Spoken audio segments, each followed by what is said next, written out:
Salam, hər birinizi xoş gördük. Yenə Reform İdman Zalının dəstəyi ilə Dveyan Fitness Group YouTube kanalı üçün növbəti videonu sizə təqdim edirik. Mövzumuz bundan öncəki mövzunun davamıdır. İndi isə yeni başlayanlar üçün məşq proqramları necə qurulmalıdır, bununla bağlı geniş məlumat verəcəyik.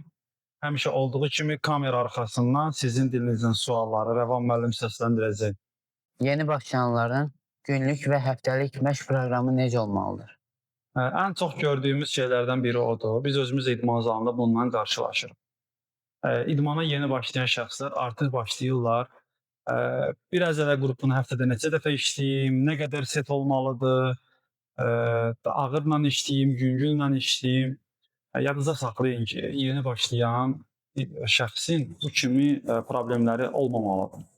Sizin idmana yeni başlayanda əsas məqsədlərinizdən biri özünüzü həm fiziki, həm emosional baxımından idmana öyrətməyinizdir. Çünki uzun müddət idmanla məşğul olmursunuz və yeni başlayırsınız.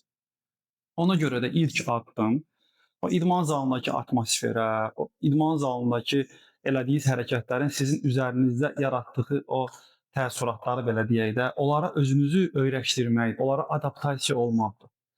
Yəni başlayan kimi mən bir əzələ qrupunu nə qədər işləməliyəm, neçə set işləməliyəm, hansı ağırlıqlarla işləməliyəm, bu kimi şeylər sizin üçün həddindən artıq çox tezdir. Olmaz yəni bunlar.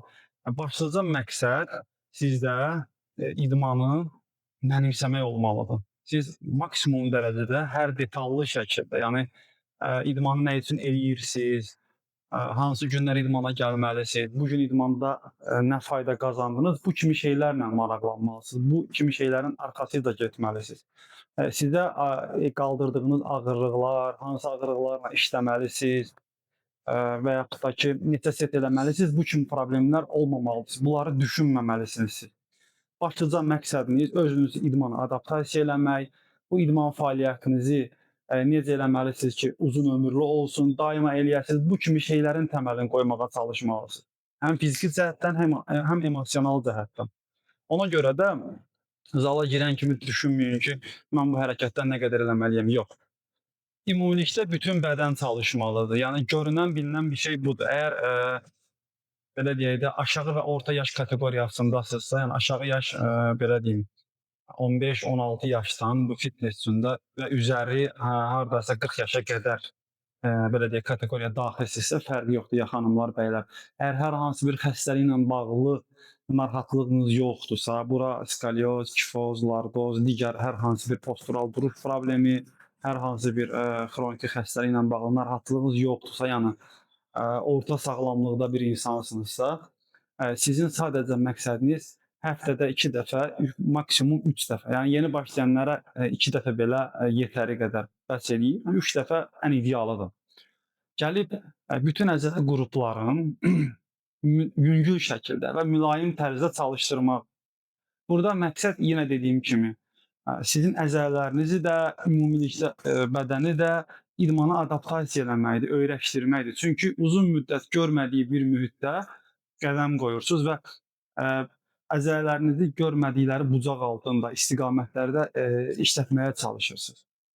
Ola bilər ki, genetik cəhətdən siz güclü ola bilərsiniz. Amma idman zalında təkcə genetik cəhətdən güclü və yaxud da ki, əzələ kütləli olmaq işə yaramır. Çünki burada eləyəcəyiniz hərəkətlər qıraqda görmədiyiniz hərəkətlərdir. Bu hərəkətlərin də insan anatomiyasına uyğun hesablanır. Siz onların təhlükəsizlik qaydaları, hərəkətlə davranış qaydaları, ağırlıqla davranış qaydaları, bu kimi şeyləri mənimsəməlisiniz. Öncəki videolarda qeyd etdiyimiz kimi ki, başlayanda təlimçi ilə başlayın. Təlimçinin də əsas məqsədi yeni başlayan insana bu kimi şeyləri aşılamaq və öyrətməkdir.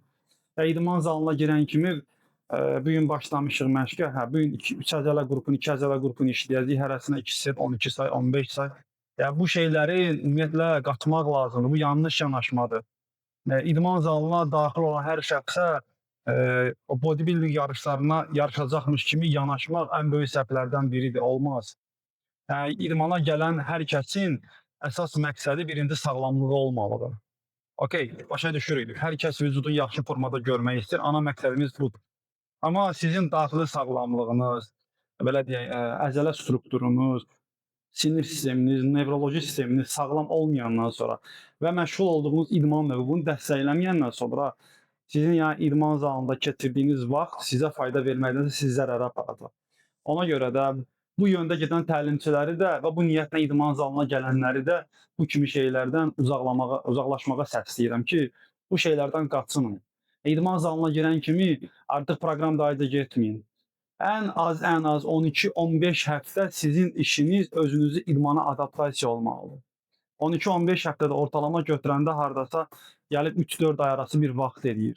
3-4 ay vaxt sizə böyük görünə bilər ki, mən 3-4 ay gələcəm, ancaq özümü idmana adaptasiya edəcəm. Bəli, özünüzü idmana adaptasiya eləməlisiniz. Beyniniz o ağırlıqlara öyrəşməlidir. Siz o ağır hərəkətləri yaxşı mənimsəməlisiniz. 15 həftə ərzində təlimçi sizə uyğun hərəkət çətinliklərinə uyğun hansı ki, sizin vücudunuzun qarşılaya biləcəyi çətinlikdə hərəkətləri verməli və siz bunları daha doğru şəkildə yerinə yetirməyə çalışmalısınız. Bu kimi şeylər olmasa, siz sıfırdan bu qaydalara əməl eləməsəniz, uzun müddətli idman həyatınız olsa da belə hərəkətləri yanlış yerinə yetirəcəksiniz və hər an zədə alma ehtimalının əstanasında olacaqsınız. Ona görə də dönə-dönə tövsiyə edirəm ki, idman zalına gələn kimi birinci təlimçi ilə başlayın. Təlimçinin də əsas məqsədi sizə o dediyim minimum 12-15 həftəlik proqramda bundan sonra o 15 həftədən sonra eləyəcəyiniz hansı ki hərəkətlər olacaq, istəyir yüngül, istəyir ağır olsun. Onların bütün texnikalarını sizə mənimsətmək və sizə daha yaxşı şəkildə idman fəaliyyətini davam elətdirmək üçün proqram qurmalıdır. Sonda hər birinizə həmişəki kimi təşəkkür edirik. Çox sağ olun ki, zaman ayırıb bizi dinlədiniz. Bizim də əsas məqsədlərimizdən biri sizə faydalı olmaqdır, sizə faydalı məlumatlar verməkdir. Sizin üçün idman fəaliyyətinizi yaxşılaşdırmağınız üçün əlimizdən gələni etməyə çalışırıq biz də və əminəm ki, siz də bu yöndə bizə öz dəstəyinizi əsirgəməyəcəksiniz. Ona görə də bütün sosial media hesablarımızdan bizi izləməyi, paylaşdığımız videolara rəylərinizi bildirməyi, dostlarınızla paylaşmağı, daha çox insanlara faydalı olmağı, istənilən əlaqə vasitələrimizdən və sosial media hesablarımızın rəy bölmələrindən, mesaj bölmələrindən yaza bilərsiniz. Təşəkkür edirəm, çox sağ olun.